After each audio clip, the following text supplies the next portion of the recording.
Broadcast is now starting. All attendees are in listen-only mode. Good morning, everybody. Good crack-a-noon to our friends on the East Coast.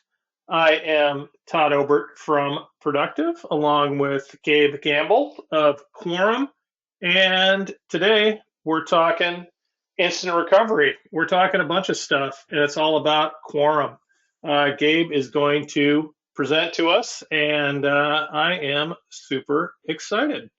We're going to get cranking. You see our agenda.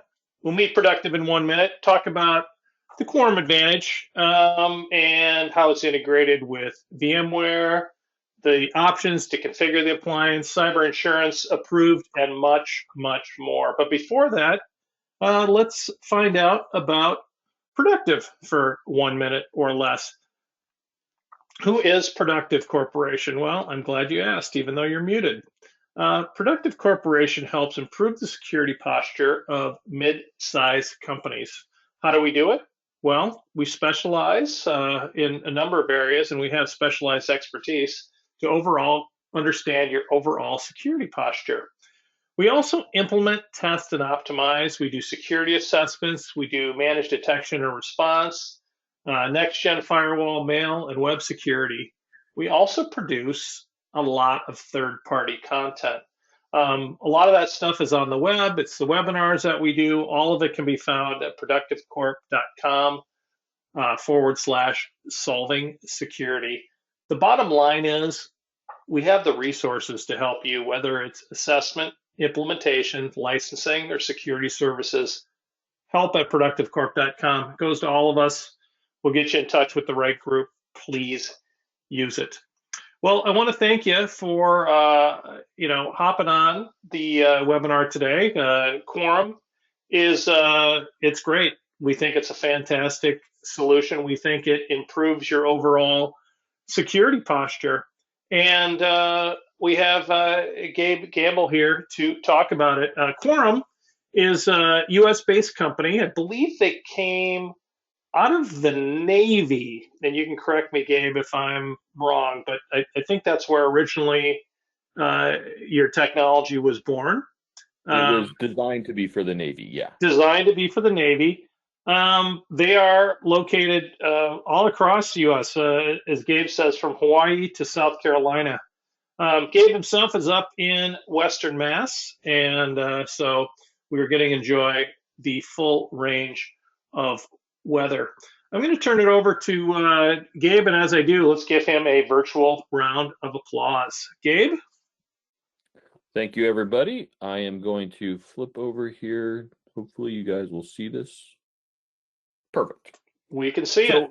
Today we're going to talk about how Quorum can help you with your disaster recovery planning as it relates to your cybersecurity stance. And over the last 2 years, what we've really discovered is there's been a lot more testing, a lot more focus on having a good recovery solution. But what we've seen is a trend of people jumping over the things they don't like to do. And these misses are costing them in the event of a ransomware attack. So I wanted to touch on some of these. Things like third-party dependencies, you're relying on someone else to provide that service, like a SaaS software or something like that. Insider threats. Nobody thinks people in their company would be the problem, but we're seeing that more and more where it's a lack of training or someone inside is malicious because they know they're maybe losing their job or under review. So those are the two top ones we're seeing. We're seeing a lot of obsolete or what we call shadow IT, and I'll get into that a little bit with you. No one's testing how they're going to communicate in a disaster because they're all sitting in a room talking to each other, so the communication methods aren't getting tested, and that's where we're kind of falling apart right now. Of course, the cyber threats, and we'll definitely talk about that. We'll talk about incomplete backups, cascading failures. If you have a piece of software that requires multiple servers to deploy that software so that it's working functionally, and something in the middle fails, it cascades throughout that whole thing. And then the legal risks, and I love the way that you brought up insurance approved, and we're going to talk about that with the legal risk. And then change fatigue. Everyone's so tired of trying to keep on top of patches and updates that it's becoming more and more lax, and then they get hit. And last but not least is documentation. People will create their DR plan, they'll put it on a shelf, and they'll never touch it until next year. And that's a big mistake because every IT department is always changing. So we're going to kind of go through some of those. When we talk about third-party applications and vendors, cloud-based applications, contractors that are doing maybe a specific project or rollout for you, their accounts not getting managed, equipment and availability. So you think, oh, I have a next day turnaround with Dell, let's say, but whatever part you're needing is on back order. You got to have a secondary plan or another way to manage that. And then power and networking compliance. Sometimes if the power is the issue or you've lost a piece of networking equipment, that turnaround time can be longer than you expect. So be talking to your vendors about that and making sure that you're touching base on their availability to produce those things, especially with our new administration and the things changing with tariffs and getting equipment into the country. That's going to become something you need to be aware of when you're making your DR planning. Insider threats, disgruntled employees, unmanaged access credentials. I went into a customer that had ransomware probably 2 months ago, and they literally had accounts from 8 years ago that were still active accounts that were never deleted, never disabled. And that was the way that the infiltrator got in. And of course, there's accidents. Bob in accounting clicked on the wrong link. That's still a threat to you guys. And if you're not providing the right training and not letting Bob know how to handle emails he's not comfortable with, or checking out where a link is going before you click on it, these kind of accidents will happen. Shadow IT and obsolete software. This is probably the scariest one for me because I see it over and over and over again. Somebody needed to share a file with a customer or with somebody, and they didn't have a mechanism to do it, so they created a Dropbox account and they dumped the file in it. But that file had critical customer information that then became an open link into your company and into your environment. Because someone got into that account, they changed that file, the user reopens it and infects themselves with a virus or something like that. Obsolete software or shadow software is a very real thing, and it's happening over and over and over again. So you need to make sure you're talking to your end users on how they need to manage that information, and how they, if they have an IT need, they have to have a mechanism to get a result, so they're not installing shadow software on their phones or on their iPads or on their computers.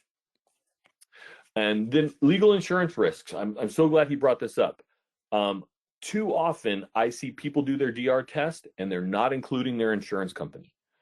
That is probably the single biggest mistake that you can make in DR planning, especially when it relates to ransomware, because if you don't follow what the insurance company needs you to do in the order they need you to do it, they will not certify your results. So if you go restore a server, but you haven't found out where the infiltrator got in or closed that hole, your insurance company will not pay out. So you need to make sure that you're following them and including them in your testing and in your planning so that it works for you and not against you. Cyber threats, ransomware, zero-day phishing attacks. Phishing attacks are largely on the rise. And with AI, that is becoming more and more personalized. They will literally have AI scan your LinkedIn profile and any kind of information they can find on you to build a profile for you. So when they send the email, it might look like it's coming from Aunt Agnes, and all of a sudden it's a phishing attack. So please be aware and make sure you're looking at email addresses, not just the friendly names. But phishing attacks are on the rise, and that is the #1 way they're getting into your environment to install ransomware.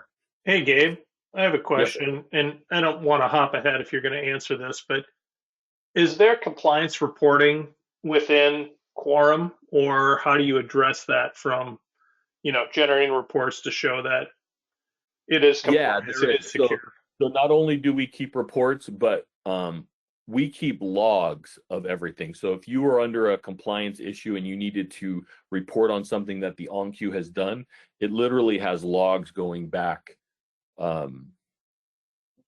however long, 3 months or 9 months or something like that, depending on your install. But yeah, it has logs that track all of that information, so it knows who's logged in, where they've logged in from, IPs of servers that have connected to the on-queue. So all of that information is there and available to you, as well as a whole suite of reporting that I will go through here in a couple slides. Okay, thanks. Yeah, perfect. Great question. And now we're going to get into the meat of it. So with any ransomware attack or disaster you have, your last line of defense is your backups. And incomplete backups or an outdated solution, I'm not going to speak bad on tape, because tape has been around forever and it has saved hundreds of thousands of millions of clients, and I understand that, but that technology is very dated. And with the demands of today's recovery time objectives, it is a hard one to still push. So I recommend to everyone to look at something beyond tape for your recovery needs, because your RTO is probably not what it was 10 years ago, 5 years ago, or even 3 years ago. And then not testing. I used to work for a managed service provider that specialized in banks, and part of the testing for a DR plan was to restore a file. So if I could restore a file from every server, I knew my backups were good. That is probably the most outdated testing method that you can do. Restoring a whole server and really testing it is the better method, and I recommend that everybody do that. When I get into the Quorum solution, I'll show you how we do that ourselves. So Quorum is a one-click instant recovery solution. Everything we do has an air gap. It is immutable backups, which means once they're written to disk, they cannot be changed. They are encrypted at rest and in transit. We have a full DRaaS cloud security install that is PCI and HIPAA compliant. So everything that you send to our cloud for backup can also be recovered from our cloud, and a VPN connection can get your whole subnet or domain back up and running. And we'll talk a little bit more about that in the next slide. The clean room environment, this is critical for those that are going through the insurance stuff with ransomware. We actually have our test environment is certified as a clean room. So you can actually use that as the clean room, so that the cybersecurity professionals trying to find out how they got in your environment and what's affected can search on that, while you might be doing your internal networking and fixing all of that stuff. So you can actually use the clean room environment without getting back on the network to do a lot of the work that the cybersecurity people are going to need in order to certify you to come back online. And then you can compute and recover. So in our cloud and on our appliances, we provide our own hypervisor. We're using Oracle KVM to provide compute and give you the ability to recover to our appliances or to our cloud install. So we don't need to rely on your network infrastructure or your physical servers to recover data and get you back up and running. We'll talk about that here in just a minute. Quorum is designed with 3 simple principles of productivity, performance, and quality. So in productivity, our ease of use and our recovery time objective of the time it takes to boot is our critical piece. That's what we want you to understand more than anything else. Is all you got to do is hit the power button on the on-queue and it's going to boot up that server. Performance and speed, all of our solutions come with an NVMe cache, and our higher end solutions are 100% NVMe, so you can provide up to 8 million IOPS of speed to your recovery needs. So if you have a production environment that needs that kind of recovery, our solution can provide that.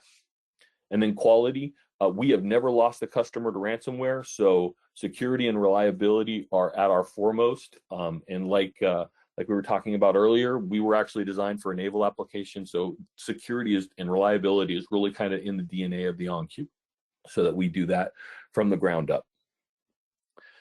This is a very complicated picture, but I'm going to kind of make it as simple as possible, because it does give you the full breadth of what we do. Up in the top the top left corner is your environment. And that could have virtual machines, physical machines, you could have SAN storage, and all the stuff that makes up your environment. We would then back up that going right below to the on-queue appliance. The on-queue appliance can back up all of those servers, and they're all instantly recoverable on the appliance. So we can actually boot those servers from the appliance should you lose your production environment. So if you're running 100% VMware and you lose all your hosts because of some kind of ransomware or something, we actually can bring everything up on the OnQs and get you back up and running. We then take that data and we replicate it, and it can either go off-site to another appliance if you have multiple locations, or it can go up to the top left, top right, and go to the OnQ cloud. And in our cloud, we have an East Coast and a West Coast data center, so you can go to either or, and we can bring everything up in the cloud and give you full recovery capabilities right from the cloud. All your users have to do is VPN in and get right back up and running. So you have 100% recovery from the cloud, on-site, or remote, to meet whatever your needs are. We also have solutions for what we call direct to cloud. So if you have a smaller environment, maybe it's a satellite office with just a few servers, we can actually back those up directly to the cloud install, so you don't need a local appliance. So any kind of solution that you need, we can do hub and spoke, round robin, depending on your sites and how you want to set up your recovery needs. The OnQ appliances and the OnQ cloud solutions can fit those needs. As I said before, everything we have comes with a test network. So you can do a full DR test without taking down production. During a Monday, Tuesday, Wednesday, you bring up everything in the test network. You have one user from each department come in and do their user acceptance testing. Without really taking down the whole company or having people come in on the weekends, you can do a full DR test without taking down production. Of course, I talked about that clean room environment to do all your forensic stuff. You can test applications and upgrades before deploying them into production. And if you're a larger company, you might have development operations right within your company that actually are coding your software specific for your needs. You can use the OnQ as a test lab for them, so they can actually do all of their DevOps testing without affecting your production environment or without having to duplicate the production environment in their labs. And last but not least is the patented self-test. So a lot of people claim to have a self-test feature. What our self-test does is a very different process. We bring up the server in a test environment, and we make sure that not only is Windows running, but it's on the network. It can communicate with the OnQ. The services are running so that you know that when you need it to be recovered, you're going to be able to recover that server. And so that's kind of the OnQ in a nutshell. If there's any questions, I'm happy to answer them. OnQ one-click instant recovery, and then productive core. That's the team. That's what we do. Yeah, that's awesome. That's good. Very efficient. I think yeah, this is interesting. I mean, if you guys want to learn more about it, obviously we'll put you in touch with a member of our team and kind of take you through what you're looking at individually. We encourage people to look at this as part of their overall security solutions. We've been big fans with Quorum since we started partnering with them, probably about 5 or 6 years ago, and just really, really, really cool technology. And really, it's it's the one-click instant recovery, right? It is your DR, it is your backup, it's all in one, and I think so useful, especially in terms of if unfortunately you do get breached, and being able to understand when that happened and rolling back before that, and having all your data. Huge win there, right? Instead of having to pay some hacker, some bad guy with crypto for Absolutely. to get your life back. And it's funny because even if your company decides to pay, I don't recommend it. I always recommend you go to the FBI and report it and do the things that will stop this epidemic from occurring in the first place. But I do understand, some people's business practice are to pay the ransom. I would point out to you that 80% of people that pay are hacked again. Because you're an easy target. They figured out your low hanging fruit. It's the same thing with cars and houses. People that get broken on don't have repercussions. The guys tend to go back to them. Right, and I'll give you a perfect example. Is a year or so ago there was that big hacking thing that affected MGM and Caesar's Palace. Do you remember that one? Mm-hmm. So in that big attack, Caesars paid and Yep. MGM didn't. Yep. They were down for roughly the same amount of time before they came back online. And if I were the infiltrator, who am I going to go after? The guy that didn't pay me or the guy that I know will pay me? Uh-huh. If you think of it in that terms, that's what they're doing. And even though MGM was in the news a lot more than Caesars because they kept it quiet and they paid it, I applaud MGM for doing the right thing, because not only did they not pay, but they got their infrastructure back up in a pretty timely fashion. I mean, it took them about 2 weeks. Uh-huh. And I think they set a precedent for how you should handle that. They Yeah. worked with the FBI. They ended up,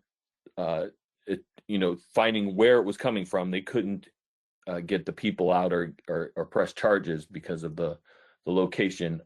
But they were able to find out where it came from, how it started, and yeah, I applaud that effort. Yeah. No, it was good. So yeah, let's not have that happen to you. And unfortunately, if it does, make sure you have a good recovery solution. Yeah. So Absolutely. that's what we got. I'm gonna take back control here. Oh, sure. Um, yeah. All right. And I will say thanks for coming. Really appreciate it. Great presentation, and yeah, lot of really good information.